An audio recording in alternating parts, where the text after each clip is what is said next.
20 agenda personal, ¿y la mujer? Preguntó Triel con impaciencia mientras paseaba por los aposentos privados de Harlaxle en la cueva secreta ubicada en la grieta de la Garra, la profunda cima del sector nororiental de Mensoberranzan. Decapitada, contestó el mercenario calmosamente. Sabía que Triel estaba utilizando algún tipo de magia para detectar mentiras, pero estaba seguro de poder soslayar tales hechizos. Era la hija pequeña, una noble poco importante, de una casa menor. Triel se paró y clavó la mirada en el evasivo mercenario.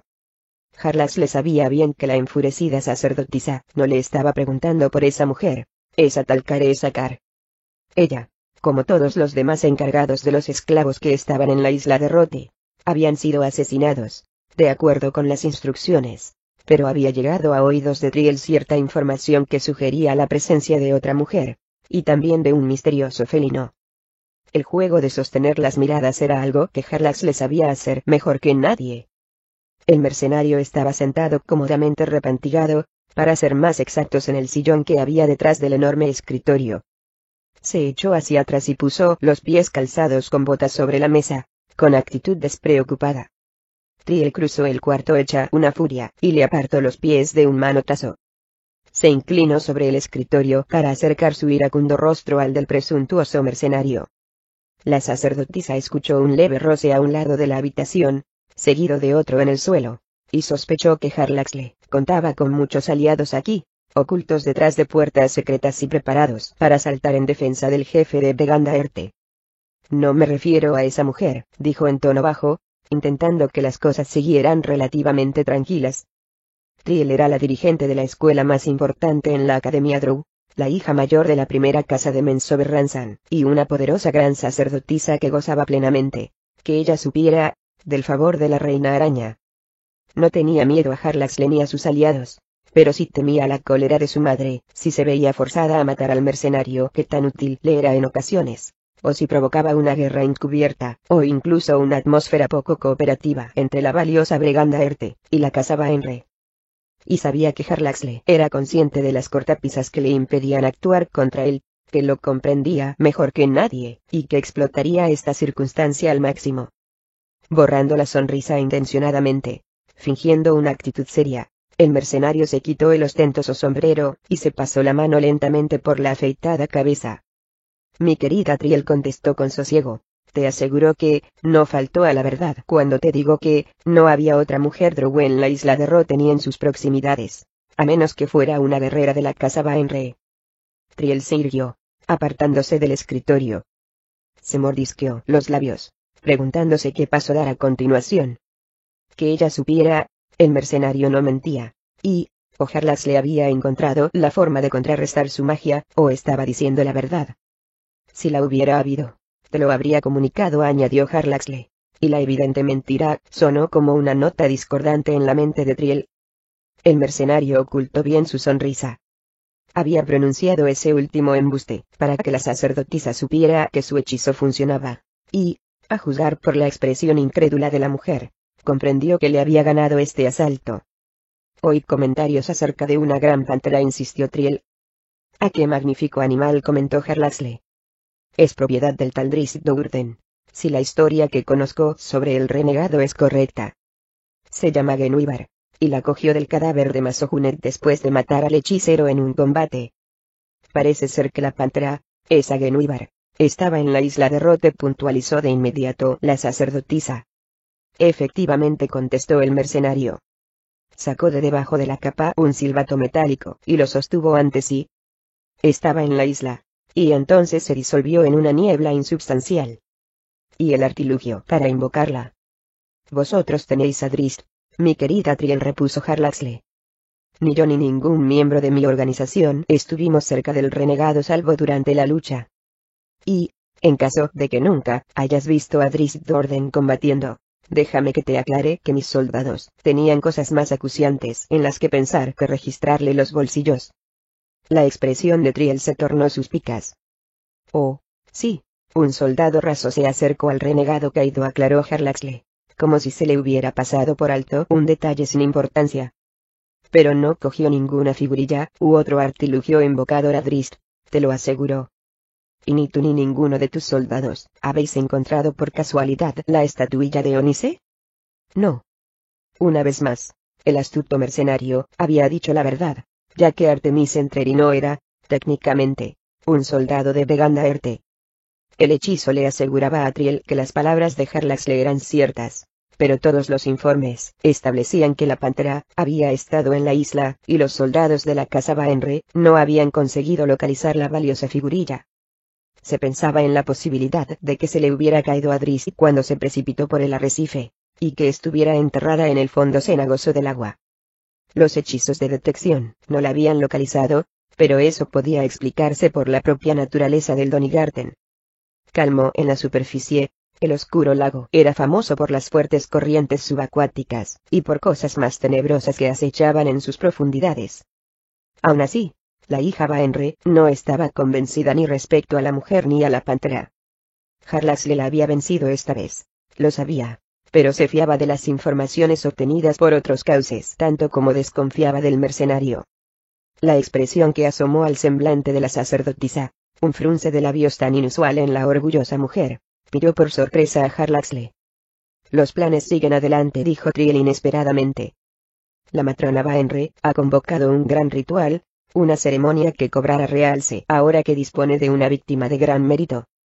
Harlaxle consideró estas palabras cuidadosamente, así como el tono circunspecto con que Triel las había pronunciado. Drist, el eslabón inicial con Mitrilay, había sido entregado, pero la matrona Baenre todavía planeaba llevar adelante, con toda rapidez, la conquista de la fortaleza enana. El mercenario no pudo menos que preguntarse qué pensaría yo de todo este asunto.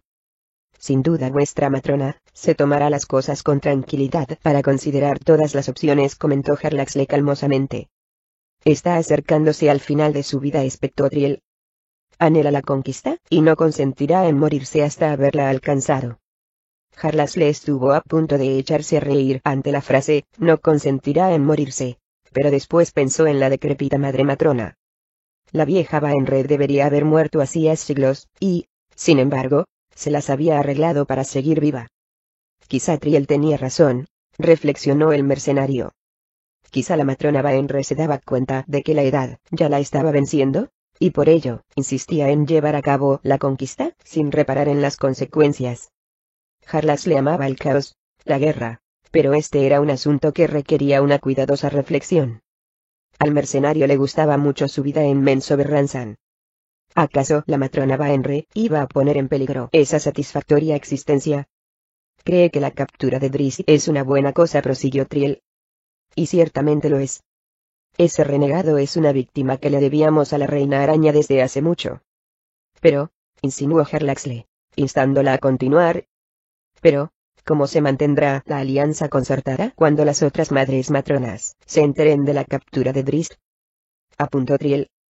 El acuerdo, en el mejor de los casos, es poco consistente, y se hace aún más frágil si alguna de las casas considera que la invasión ya no cuenta con el beneplácito de Yorit, que el objetivo principal ya se ha conseguido. Harlaxle entrelazó los dedos y se quedó pensativo un buen rato. Era muy inteligente esta hija Baenre, inteligente y mejor conocedora de la naturaleza Drow que cualquier otro habitante de la ciudad, a excepción de su madre y, quizá, del propio Harlaxle. Pero la sacerdotisa, que tanto tenía que perder, le acababa de hacer ver algo en lo que él no había pensado. Algo que era un problema potencial de suma gravedad.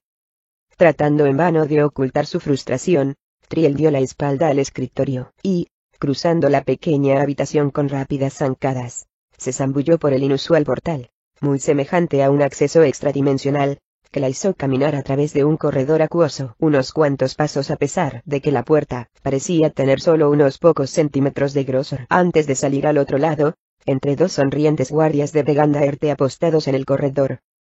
Un instante después, Harlaxle vio el contorno rojizo de una mano Drow recortado contra la puerta casi traslúcida. Era la señal acordada para informar que Triel había abandonado el complejo. Una palanca situada debajo del tablero del escritorio abrió diversas puertas secretas en el suelo y en las paredes, y por ellas salieron a treparon varios elfos oscuros y un humano, Artemis Entreri. Triel recibió informes acerca de una mujer en la isla, dijo Harlaxle a los soldados Dross, sus consejeros de mayor confianza. Averiguad quién, si ha sido alguno de nuestros hombres. Nos ha traicionado con la hija Baenre. ¿Y lo matamos?, preguntó anhelante uno de los Dross, un tipo de aspecto cruel cuyas habilidades eran muy apreciadas por el jefe mercenario a la hora de proceder con un interrogatorio. Harlaxle dirigió una mirada desdeñosa al impetuoso Drow, y los otros soldados de Begandaerte hicieron otro tanto. En la organización secreta no era costumbre ajusticiar a los espías, sino someterlos a una manipulación sutil. Harlaxle había demostrado muchas veces que se sacaba tanto partido, proporcionando información falsa a un colaborador del enemigo como lo conseguido a través de sus propios espías, y, para la disciplinada Begandaerte, cualquier infiltrado que Triel hubiera colado entre sus filas podría resultar beneficioso. Sin necesidad de decir una palabra más a sus competentes consejeros, Harlaxle los despidió con un gesto.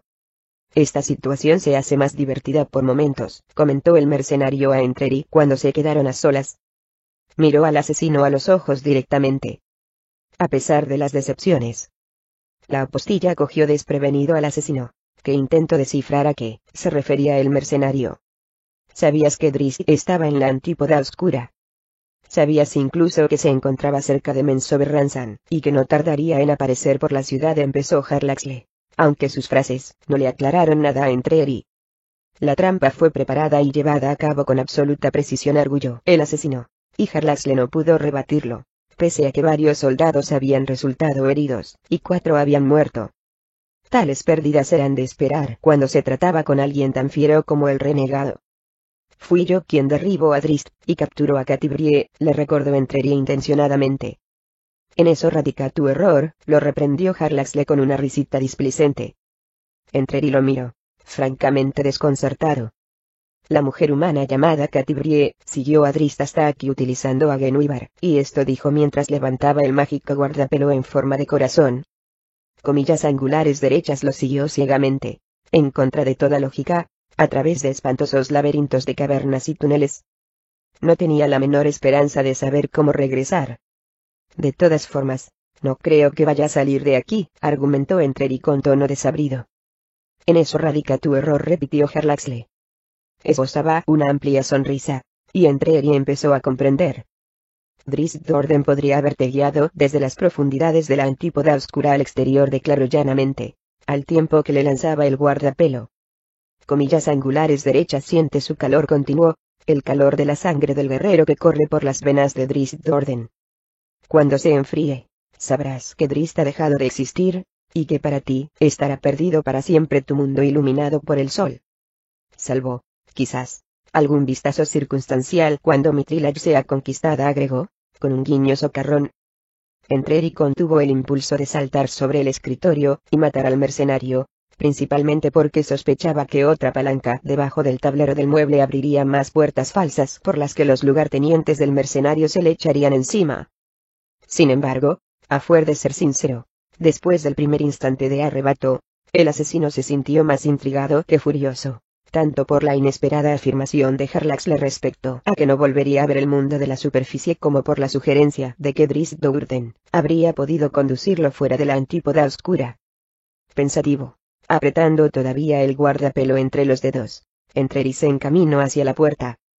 Te he mencionado que la casa Orvar ha empezado a investigar la muerte de Jerris, preguntó el mercenario a sus espaldas.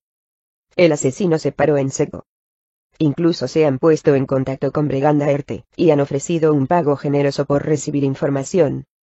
Qué irónico, ¿no te parece? Entreri no se volvió.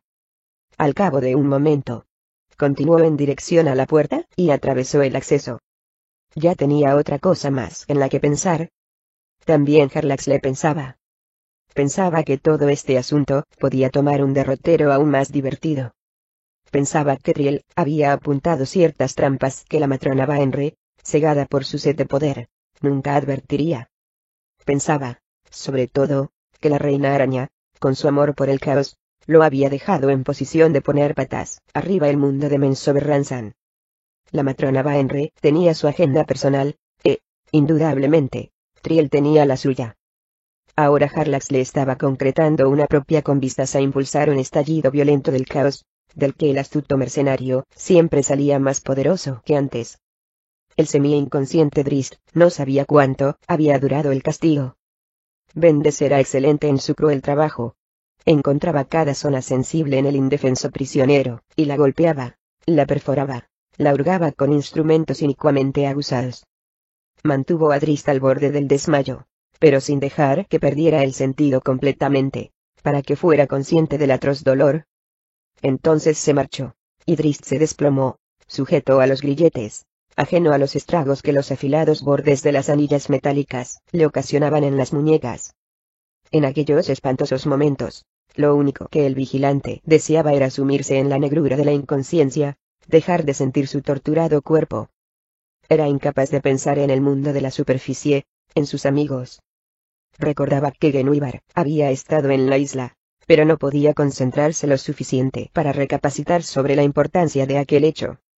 Estaba acabado. Por primera vez en su vida, Drizzt se preguntó si no sería preferible la muerte. Sintió que alguien lo agarraba bruscamente por el cabello y tiraba para echarle la cabeza hacia atrás. Intentó enfocar los ojos, turbios y tumefactos, pues temía que la cruel Vendes hubiera regresado. Sin embargo, las voces que oyó eran varoniles.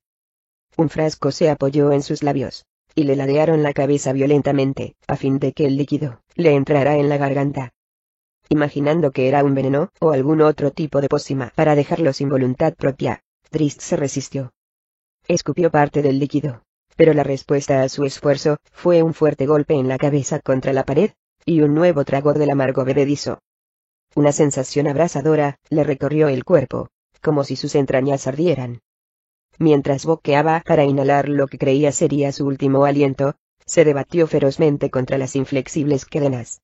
Luego quedó desmadejado, exhausto, esperando la muerte. La sensación abrasadora se convirtió en un hormigueo agradable, y Drizzt se sintió más fuerte de manera repentina, a la par que recuperaba la vista a medida que la inflamación de los ojos remitía. Los hermanos Baenre estaban frente a él. Drizzt Do'Urden, dijo Dantrab con una voz sin inflexiones. He esperado muchos años para conocerte. Drizzt no respondió. ¿Me conoces? ¿Sabes quién soy? El vigilante tampoco respondió en esta ocasión, y su silencio le costó una fuerte bofetada. ¿Sabes quién soy? Repitió con más firmeza Dantrab. Drizzt intentó recordar el nombre que la matrona Baenre había dado a este varón. Conocía a Verginion de los años que habían pasado juntos en la academia y de patrulla, pero no conocía al hermano mayor, ni recordaba su nombre. Comprendió que el asunto tenía que ver con el desmedido ego del individuo, y que sería aconsejable satisfacer su vanidad. Examinó la vestimenta del varón un instante, y sacó una conclusión que esperaba fuera correcta. El maestro de armas de la casa Baenre articuló a costa de un gran esfuerzo, expulsando sangre por la magullada boca con cada palabra. Notó que estas heridas no le producían punzadas tan dolorosas como antes, como si estuvieran sanándose rápidamente, y empezó a comprender la naturaleza de la pócima que le habían obligado a tragar. Entonces, Saknafein te habló de mí, razonó Dantrab mientras hinchaba el pecho como un gallo de pelea. Desde luego, mintió Drizzt. En tal caso, sabrás por qué estoy aquí. No respondió sinceramente Drizzt, muy desconcertado. Dantrab echó un vistazo por encima del hombro, y Drizzt siguió su mirada hasta un rincón apartado de la habitación, donde había un montón de pertrechos colocados en un ordenado montón. El equipo de Drizzt. Durante muchos años, deseé batirme con Saknafein, explicó Dantrab, para demostrar que yo era mejor guerrero que él. Me tenía miedo, y no salió de su escondrijo. Drizzt resistió el impulso de mofarse abiertamente de este fanfarrón. Saknafein jamás le había tenido miedo a nadie. Ahora te tengo a ti, añadió el hijo Baenre. ¿Para probarte a ti mismo?, preguntó el vigilante. Dantrab alzó una mano, como si fuera a golpearlo, pero dominó su genio. Supongamos que luchamos, y que me matas. ¿Qué diría la matrona Baenre?, preguntó Drizzt, consciente del dilema de Dantrab. Había sido capturado por razones más importantes que satisfacer el orgullo de un fatuo vástago Baenre. De repente, todo el asunto adquirió los visos de un juego en el que Drizzt ya había participado. Cuando su hermana había ido a Mithril y lo había capturado, Parte del trato hecho con su asociado era permitir que el hombre, Artemis Entreri, sostuviera su combate particular con Drizzt con el único propósito de probarse a sí mismo. La gloria de mi triunfo prevendrá cualquier castigo, replicó Dantrak con seguridad, como si de verdad creyera lo que decía. Y quizá no te mate. Quizá te mutile y te arrastre de nuevo a los grilletes, para que Vendes prosiga con su juego. Esa es la razón de que te hayamos dado la pócima. Te curarás, volverás a estar al borde de la muerte, y se te sanará otra vez. Es un proceso que puede prolongarse un centenar de años, si la matona Baenre así lo quiere.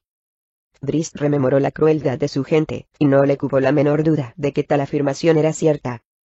Había oído comentarios en voz baja sobre nobles capturados en alguna de las muchas guerras internas a los que las casas victoriosas los tenían presos, y los torturaban durante siglos. No dudes por un momento que nuestro duelo tendrá lugar, Drizzt Do'Urden afirmó Dantrak. Clavó la mirada en los ojos del vigilante. Cuando estés curado, y en forma para defenderte.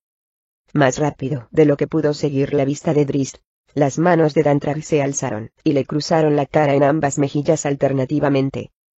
El vigilante jamás había visto moverse a alguien a tal velocidad, y tomó buena nota de ello, sospechando que llegaría el día en que volvería a ser testigo de ello en otras circunstancias más peligrosas.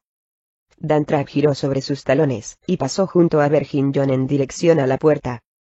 El Baenre más joven, se limitó a reírse del prisionero colgado, y lo escupió a la cara antes de ir en pos de su hermano. «Qué hermosa», comentó el mercenario mientras pasaba sus esbeltos dedos por la espesa melena castaño rojiza de Catibrie.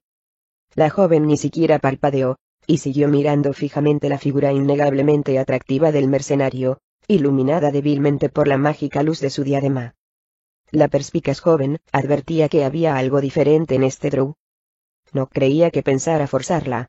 Bajo la apariencia bravucona del mercenario yacía un deformado sentido del honor, pero un código de honor en fin de cuentas, semejante al de Artemis Entreri. El asesino había tenido prisionera a Catibrie durante muchos días, y no le había puesto una mano encima salvo para instarla a seguir el curso necesario.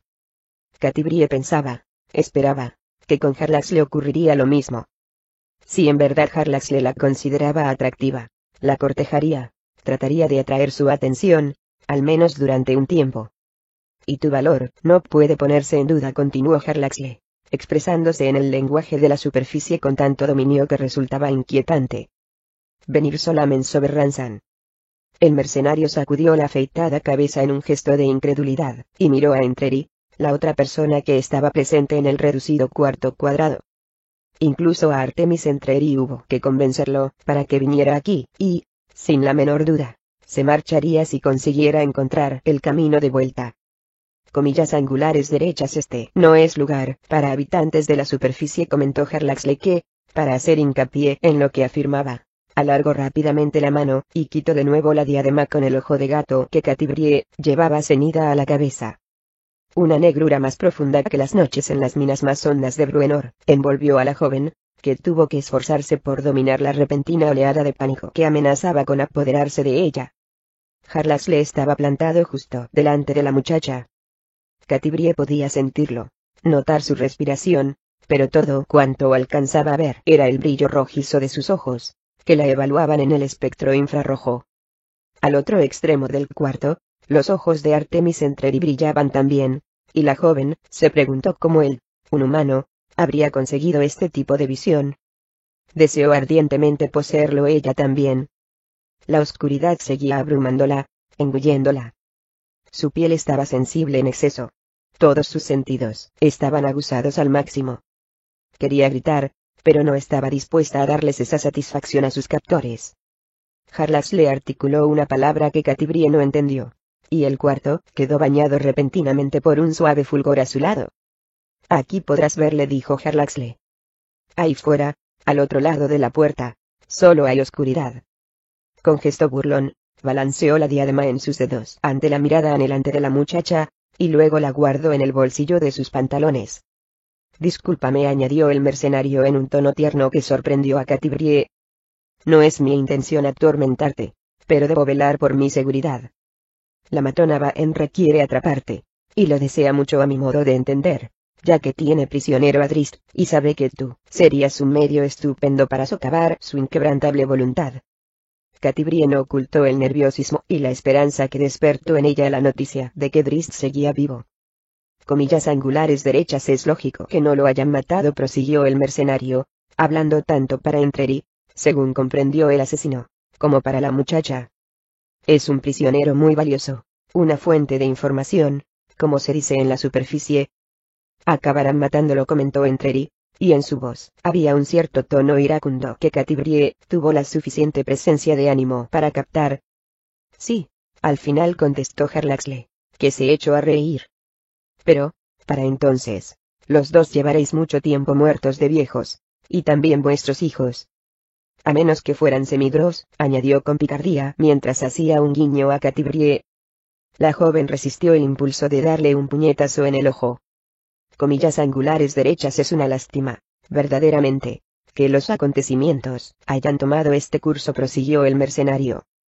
Ah, cómo me habría gustado charlar un rato con el legendario Drizzt Do'Urden antes de que los Waenre le echaran el guante. Si tuviera en mi poder la máscara de araña, iría a la mansión Waenre esta misma noche, aprovechando que las sacerdotisas celebran un gran ritual, y entraría a escondidas para hablar con él. Naturalmente, lo haría nada más iniciarse la ceremonia, por si acaso la matrona Waenre decide sacrificarlo esta misma noche. Oh, en fin, terminó con un suspiro, y se encogió de hombros. Acarició de nuevo los cabellos de Catti-brie antes de volverse hacia la puerta. Comillas angulares derechas, de todas formas, no podría ir, le dijo a Entreri. He de reunirme con la matrona Kerorvar para discutir el coste de cierta investigación. El asesino se limitó a sonreír ante este comentario intencionadamente cruel. Se levantó cuando el mercenario pasó a su lado, y lo siguió muy de cerca. De pronto se paró, y se volvió hacia Catti-brie. Creo que voy a quedarme para hablar con ella, dijo. Como desees, contestó el mercenario, pero no le hagas daño. Oh, si se lo haces, procura no estropear sus hermosas facciones, rectificó, con una risita burlona. Harlaxle salió al corredor, y cerró la puerta tras de sí. Dejó que sus botas mágicas taconearan ruidosamente mientras se alejaba por el pasadizo, a fin de que Entreri estuviera seguro de que se había marchado.